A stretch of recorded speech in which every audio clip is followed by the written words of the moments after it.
Hi everybody. I thought I would just do a quick video to get you ready for practicing some yoga at home. Either following some videos, which I'm going to be recording for you, but also work for the live streaming that we're going to start next week. So before we begin and before you come to sit down to do some yoga at home, I thought I'd just go through things that you need to have ready. So find a space somewhere in your house that you can roll out your mat, or you can either keep a space permanently ready for yoga. If you can do that, that's the best way really. You always have a place where you've always got your mat out, you've always got your things there to hand. And if that's not possible, have everything maybe in a basket or kind of tucked in one corner of your house. So when the mood takes you, you can quickly roll out your mat, grab your bits and bobs, and you can begin your practice. So you need to have something underneath you.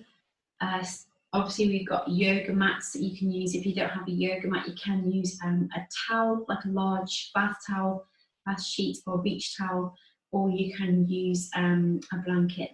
Some of the postures where we need to have non-slip, or if we're going into down facing dog, or we're doing warriors, things where the feet are, anything where the feet are wide apart, you don't really want to slip. So something that keeps you safe on the ground. Best to practice with bare feet and not with socks as well. These mats are designed to be used with bare feet, and socks can create slipping, and we don't want any injuries when you're practicing yoga at home.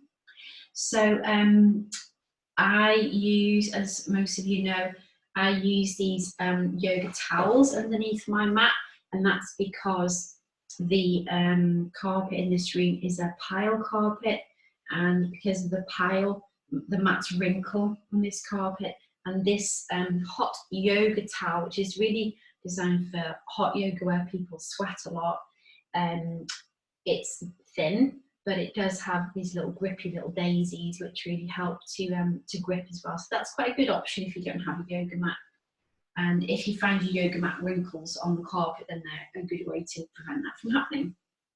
Okay, so you also need a yoga block. This one's 2 inches thick. If you don't have a block, a big heavy book is useful. You could get a heavy book and you could wrap it in a small towel or something, and that might be useful to come and sit underneath your seat so that your hips are higher than your knees when it comes to any sort of seated position. Also useful is a cushion. I'll show you that in a minute. Also useful for your relaxation is a blanket. And also your blanket can be used, and your cushions can be used for things like padding up your knees if you need to come into a position where you need to just get a bit of support. They're quite handy to have as well. So maybe get a couple of cushions off your sofa, have a couple of blankets at the ready. And also for relaxation, quite nice to use an eye pillow.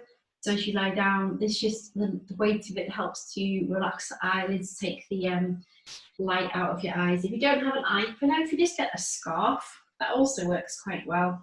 You can just lie down and lay the scarf over your eyes, and that works just as well as an eye pillow.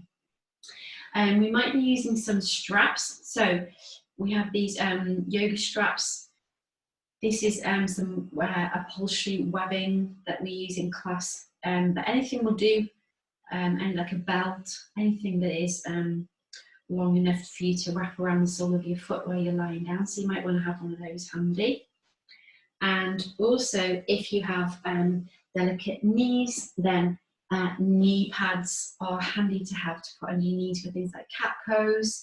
They've got they're high density foam with a little dint in them. They're really good for supporting the knees.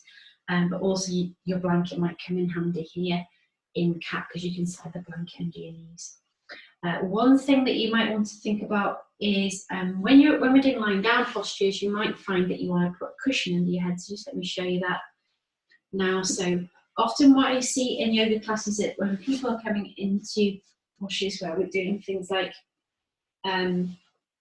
hip circles or little twists, then often what you see is that people's chin is up like this, And that can put a bit of a strain on the throat and the neck. So if you, when you lie like this, if it's comfortable for you to lie and your chin and your forehead are kind of parallel with each other and parallel to the ground, like level with each other, then that's fine. If you find your chin lifts, it might be handy just to pop the cushion underneath your head so that as you're doing these postures, you can keep your neck nice and long. And you can easily still roll your head from side to side. And the only posture we don't use a cushion is in bridge. And we're going to lift the hips and bring the hips high up.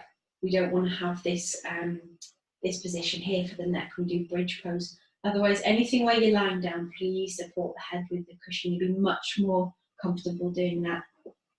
And the last thing I would say that it's not good to have ready to go is a glass of water.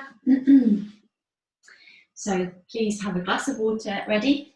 So as we're going through the class, you can just take little sips of water as we go, and so you don't dehydrate. And also, a lot of our yoga postures are very detoxing. So as we drink a sip of water through the class, it helps the kidneys to flush toxins out of the system, and really, really beneficial that we regularly drink water, as you know, but sipping it through the class is especially good for the detoxing of their body. So cheers, let's get started, and I'll see you on the mat very soon.